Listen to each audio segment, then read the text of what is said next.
Right, the 5 one-days are finished, 3 T20s to look forward to. India versus West Indies. West Indies probably playing their most favoured format, their strongest format. You expect them to come harder because their key players are back. Brathwaite is back, Russell is back, Darren Bravo is back. So a lot of their key players, Kieron Pollard is back as well. And in India have gone and picked 16. But the T20 contest should be very different from the one-day contest, shouldn't it?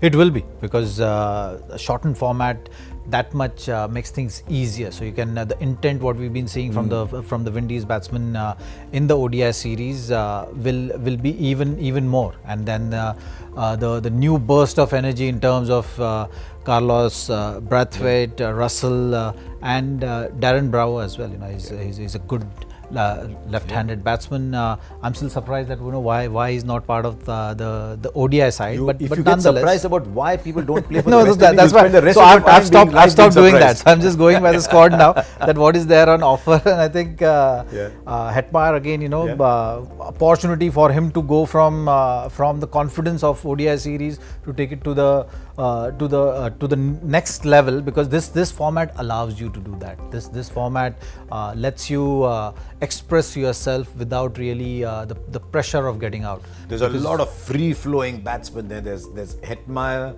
there's Darren Bravo, there's Carlos Brathwaite, Kieron Pollard, Dinesh Ramdin, Andre Russell. And actually, it doesn't really matter who bats where, is it? I mean, we saw Rovman Powell opening the batting today. Nicholas Pooran can go and can swing his bat around as well.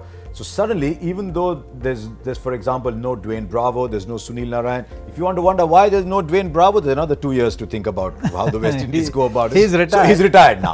No, he retired because he wasn't picked in this. So he's retired now. Yeah. But what about India itself? Why you can expect the West Indies, the only team that's won the World T20 twice. There's no Chris Gayle, there's no Evan Lewis, but they'd still be a very powerful unit. What about India itself? Now, the first thing that strikes you when you see the India lineup, Ajay, is how are you going to pick 11 out of these, because you've picked everybody. 16 players picked for 3 T20s. Yeah. How would you as a selector go about this? Would you say, I think Rahul needs a game? Would you say, I'll play one of the 2 wicket keepers or both? Because then if you play those, Pandey doesn't get a break. Pandey doesn't get picked in his best format, which is one-day internationals. There's Shreyas Iyer in there. Which bowlers do you pick? There's so many there. Yeah, it's just been the case of rejection, and so you have another list of 16 handed over to the team. You pick the 11 because Dinesh Karthik, poor fellow, had been left out for the one-day series. You had Rishabh Pant playing that as a batsman when Dhoni was around. Now you have both of them, so that's one choice that the team will have to make. So you can do that. They pick 5 spinners, Ajay. 5 spinners if you include Krunal Pandya, Washington Sundar, Chahal, Kuldeep Yadav and Shahbaz Nadeem. Yeah, Shahbaz so Nadeem. Chahal, Kuldeep Yadav, 2 spinners. Sundar and Krunal Pandya for me are not purely spin bowlers. They would make that balance of the side if you want an all-rounder somewhere. So look at them that way. Shahbaz Nadeem gets a go. He gets an opportunity at international cricket for all the hard work that he's done. He's been around for so long. Yeah. If it wasn't for our captain Virat Kohli resting, he probably wouldn't have been in the squad. It was told that he's a replacement for that. So I doubt that Rohit Sharma is going to play him, because Rohit Sharma will have his own mind. We saw that when we came back from England. KL Rahul had scored that magnificent 100 in that last test match, although a test match, but the style that he played in, and very similar to what you required in a one-day game. But he was left out in Asia Cup. He was sitting out. Somewhere he needs a game, doesn't he? So would you play him ahead of Shikhar?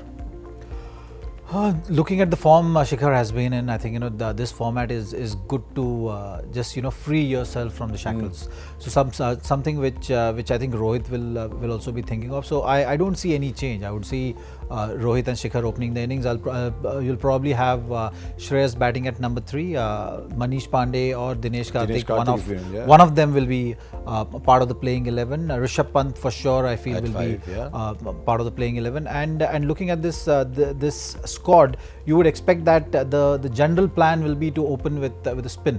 So that's something which you have Shahbaz Nadeem bowling with the new ball starting the innings. You have Washington Sundar who does the same job. So when you look at this squad, I think the planning is around that. Probably Bumrah will give you that 1 over up front, and then he will be used as a wicket taking option in the middle overs, and then have 2 at the back end.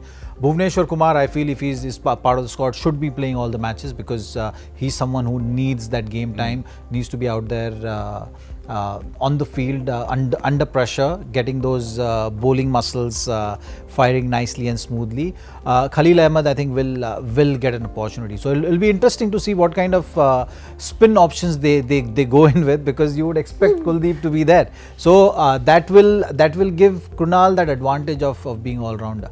So they will want to create. Them all. Yeah. He started with Sundar and. No, I'm saying options. So I'm saying between. So that's what I'm saying. So I'm saying between Manish Pandey and Dinesh Karthik, only one will play. Yeah. You have between Nadeem and Washington Sundar, one will play. Okay. Right. And Kunal looks like he will be playing, because that's the only all-rounder which I'm seeing in the side. So that, that's I think on which paper Washington is simplifying Sundar the playing 11 from this particular squad, which has been on paper Washington Sundar is an all-rounder supposedly, but he scores whenever he scored runs, he scored them top of the order. And there is no place available top of the order. So I don't know if he's an all-rounder at 7, whereas Krunal Pandya is. He's got potential to be an all-rounder. He's not proved his worth as an all-rounder as yet. He's shown the signs, but for us to call him an all-rounder at international level, maybe domestic level, yes, but internationally he still has to prove himself as an all-rounder. Rohit will open, right? Rohit in T20, as I know, this is not the IPL. But it's interesting. A couple of players in this have made reverse movements in the IPL. Shahbaz Nadeem moves from Delhi Daredevils to Sunrisers in the trade, and Shikhar will probably go to Delhi Daredevils. There's a bit of movement, but that IPL is some distance away. You think of T20, you think of IPL. So there you are. What we can tell you is it will be much closer than these last 2 one-days were. And as always, should be fun. Starts at 7 o'clock, by the way. Some of you used to IPL times. IPL is 8 o'clock. This one starts at 7 o'clock. First game is in Kolkata. The Kolkata track is very different from the time KKR used to pack their team with about 10 spinners and win. Everything used to be slow. This Calcutta track is very different. So there'll be something. There's always good carry you now. You want 3 seamers. You want 3 seamers here, yes. And you have 6 spin options. So that's something which probably out of 4 seamers, 3 are going to play in that match. Okay, we'll wait and see. There you are, Ajay Jadeja and Zahir Khan will be back there when we come to you on Cricbuzz Live on the 4th from Kolkata.